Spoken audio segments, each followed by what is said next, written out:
Efficiency Unlocked is hosted by two tech-savvy physicians and dear friends of mine, Drs. Adam Carew and Dale Gold, who are experts in using technology to automate routine tasks and increase efficiency in everyday and business life. Let's see what they have for us today.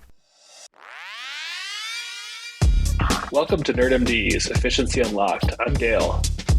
And I'm Adam. We're both family physicians and medical informatics experts. That's right. Adam is a true innovator, always diving into bleeding-edge technologies. While Dale is an early adopter, but a bit more skeptical, ensuring we bring you only the top-tier solutions. Our shared passion lies on unlocking efficiency and promoting physician wellness. Correct. Every episode, we'll be dissecting the latest tech trends with real physician evaluation and critique while giving you the inside scoop. Nerd tested and MD approved, we're here to help you navigate the ever-evolving world of medical technology. Join us as we unravel the complexities of healthcare informatics, one solution at a time. So whether you're a fellow healthcare professional, a tech enthusiast, or just curious about the future of healthcare, this podcast is for you. Stay tuned for this series of episodes where we'll be discussing the game-changing impact of AI in the realm of patient care and physician well-being. Get ready to unlock efficiency with NerdMDs. Efficiency Unlocked.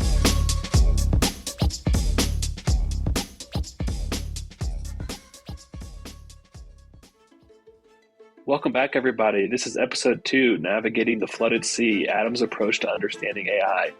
Episode 1, we took a journey on what his why is. Why is he searching for AI solutions? What is he motivated for? Why is he going on this path? In episode 2, we're going to ask some questions today to understand a little bit more of the approach.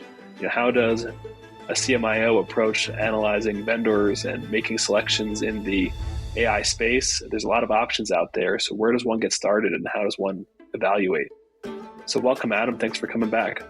Pleasure to be here, Dale. Thank you. Got a couple questions lined up for you today. I think the audience is going to find it very interesting. Question number 1, what key factors do you prioritize when evaluating these AI companies, especially with our focus on ambient AI solutions? And then how does your experience with tech data review and admiration for the Wirecutter review process influence your evaluation process? Yeah, good question. I was a super fan of Wirecutter well before New York Times acquired them. But I think they still do create a good approach. So I think jumping into like your first question, I think we alluded to this a little bit in episode 1 of our Q&A, but, I think the key factors kind of when evaluating any of these AI companies is, I think the first thing you want to do is you want to try to get to know the people that are involved in it. Because I think, going back to what I said on the first episode about how it's so important for me to make relationships, I think like at least establishing that relationship rapport is like critical for these companies. Because, whoever you ultimately end up kind of choosing, and frankly, everyone should be evaluating this if they're not, because if you don't, you're going to be the health system that doesn't have this for your clinicians. I think getting to know them, and then, you're going to be intimately involved with these folks that are going to help, implement this in your system. So that's, I'd say, my very first approach to this. And then I think secondly is like, I think you really want to try and get a sense of not where they necessarily are today. You want to do due diligence on that, but you also want to look to that future aspect of where they want to go. And they may not tell you all their secrets because, they're probably a private traded company or don't want to divulge their secrets too much, but, you do want to at least get a sense of that they do have maybe a bigger vision for where they even are currently. So you'll be able to leverage that in the future. Second question, you talked about my Tech Dad blog reviews. So that was a story that came about where all my friends, routinely would text me and be like, hey, what do you think about this? Or what's the best like robot vacuum to get? And, I would always just be like, oh, this is the one I have. I really like it. I went through like 3 or 4 that, all broke within a few months. So don't waste your time with those. And what I kind of realized was Man, I was like my own wire cutter for a while. Like I was actually like filtering out all the fluff of these technologies, and whether it was like setting up a home for home automation or camera security setup, for your house. I had like kind of tried a few already. So, enough people had asked me these questions, and finally there was, we were having this was way pre-COVID, but we were having a gathering at our house, and someone that was there was just like, Adam, you like frequently will just like post something cool on like Facebook, like just saying about a product, and he's like, have you ever thought about just like starting your own like kind of tech review blog? And I was like, well, yeah, I would love to do that. I have no time for it, but I tried, you know, to think about it a little bit more. And I was like, you know what? This would be fun. It would just be a little hobby, do it on the side. And that was the genesis of techdadco.com, which is short for Colorado. But yeah, and so that's kind of that approach that I've always tried to take. Like, don't go to a website that just has like 17 different options for like the home camera, because then you just get caught in like the bingo chart of like the features and functions. Like, I just like to tell people what works well, and then I'll be honest when I've been using something and it doesn't work well. And so I think some of that same approach can definitely applies, to this I'd say my work related evaluation process. Yeah, and you and I both know there's not a ton of options out there for things like this for you as a healthcare executive to objectively review all of the, AI ambient solutions like a wire cutter or some sort of fashion. It's, the field is not in that way. So I think that probably shapes a lot of the approach for, how can we get to a point like that? Absolutely. Can you recall a specific challenge in selecting AI or any technology solutions that you face on a regular basis when you're looking at technology options? How do you navigate that task? How did that set the stage for how you approach these conversations with these CEOs, founders, industry experts in this AI innovation space? Yeah, I mean, there's always going to be challenges when you're trying to bring some sort of kind of vendor into the mix, of a healthcare system specifically. But I think the biggest challenge with any of this is really around getting consensus, that it's the right thing to do. And some healthcare systems can be very large, very complex, but all of them probably have some sort of overarching governance process. Now, I think what's changed is around specifically artificial intelligence in healthcare. Obviously it's a buzz. It's like, I feel like it's every email summary I get, every New York Times article summary I get has something to do with this. And so I think, what the healthcare systems are doing now, and it's obviously being encouraged strongly, is to set up a really good governance structure for this, because this is going to be a little bit of like the Wild West right now, where different vendors and different startups are going to be coming out of the woodwork and creating these types of things. And, and there's going to be fundamental, like strong interest in using these technologies ranging from the C-suite all the way to the front lines. And it's even like with this, it's a case where the frontline clinician that maybe is not technologically savvy also wants this as their solution.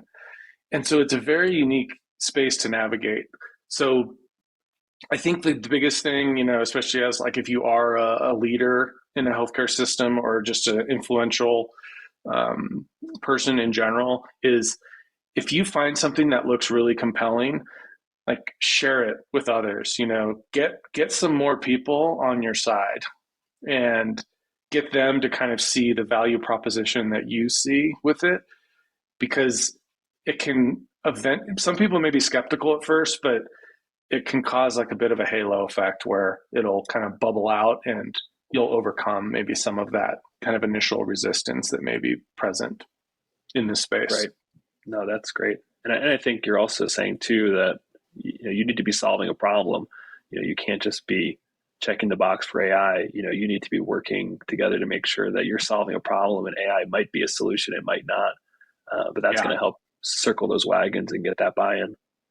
Yeah, I mean, I think that actually made me think of another thing. It's really easy to like see a demonstration or a flashy booth at a conference and like immediately think it's like the best thing ever. And so, I mean, that's what I think we call frequently like the shiny object syndrome, where you just see something that's looks so cool, like you want it to be a part of. And I think that's where, again, like an informaticist that kind of knows this and understands a lot of this can be really helpful in that kind of critically analyzing those pieces and parts. Adam, you do a great job of staying informed and being cutting edge in the AI landscape. How do you recommend others start to learn and get more informed about artificial intelligence when it comes to innovation in healthcare? What's your advice to others? Yeah, no, super good question.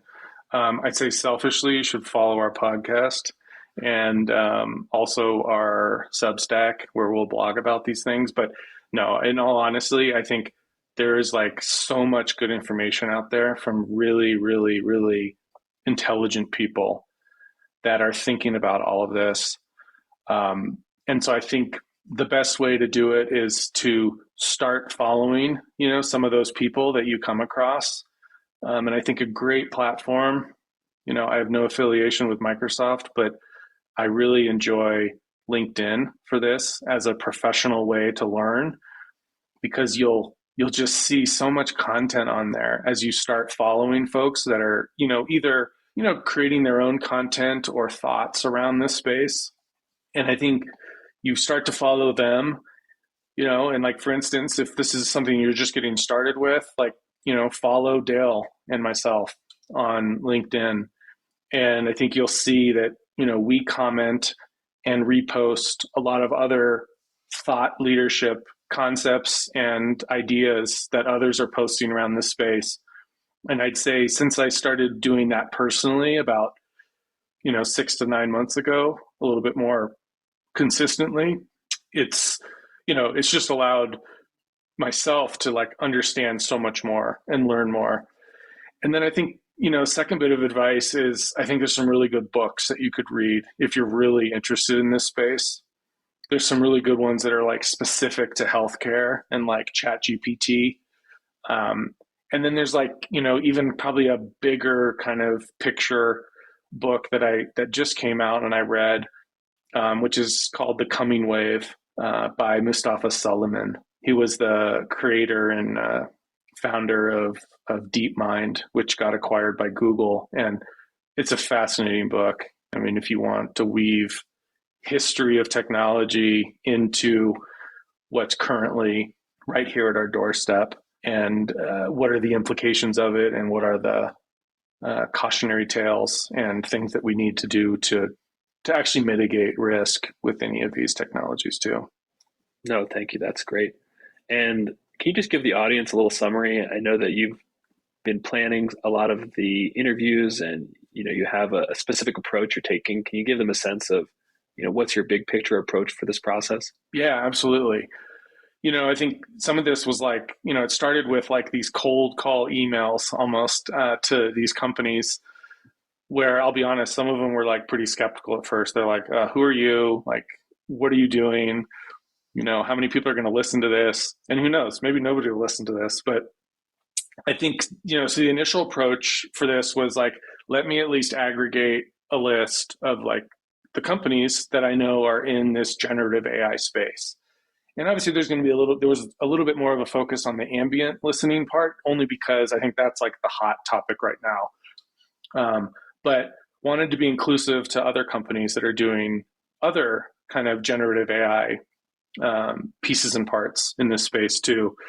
And then, I think the thought behind this podcast series was, let's set up one episode per one of these, ideally like the founders, because I think that's where you get the real kind of reason behind the company. But, if it was a company that's been around a while, having the CEO or somebody else, that can really represent the company's why. And then I think, the impetus of the show is to like really kind of dive into those specific details of the person and why the company came to be. And didn't want this to be obviously a sales pitch. I mean, we all can get sales pitches from vendors. But, really wanted these guests on the show to really highlight their product and where they think their product actually is the best fit. This market is huge for this technology. So not everyone has to fully integrate into the EMR and file discrete information and everywhere. I mean, there's going to be health systems that want that. But I think there's also really good products out there that can literally just be your virtual scribe. And you can just bounce to 5 rooms and have your little phone be recording these.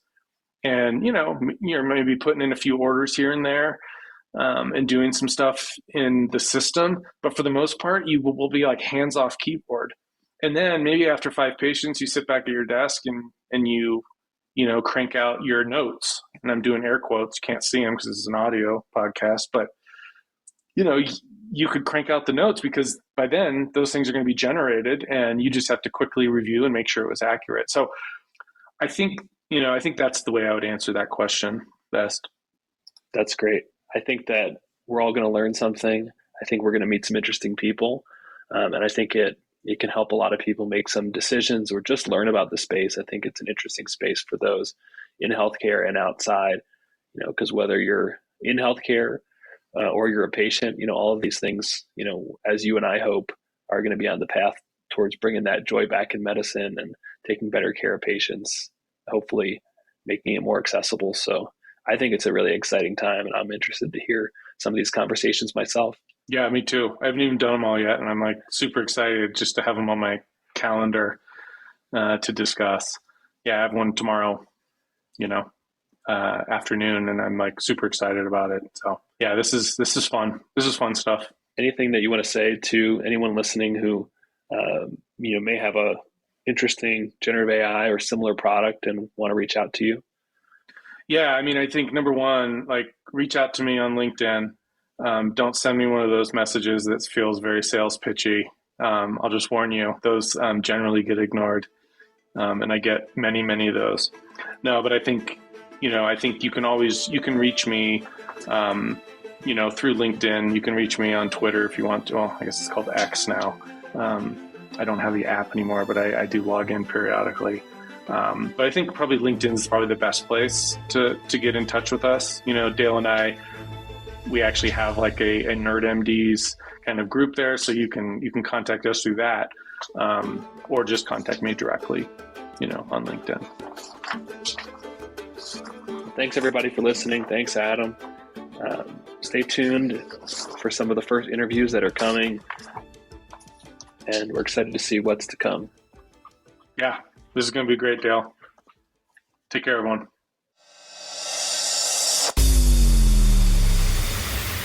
Thank you for listening to Efficiency Unlocked, Nerd Tested, MD Approved, a Nerd MD's podcast by Drs. Adam Carew and Dale Gold.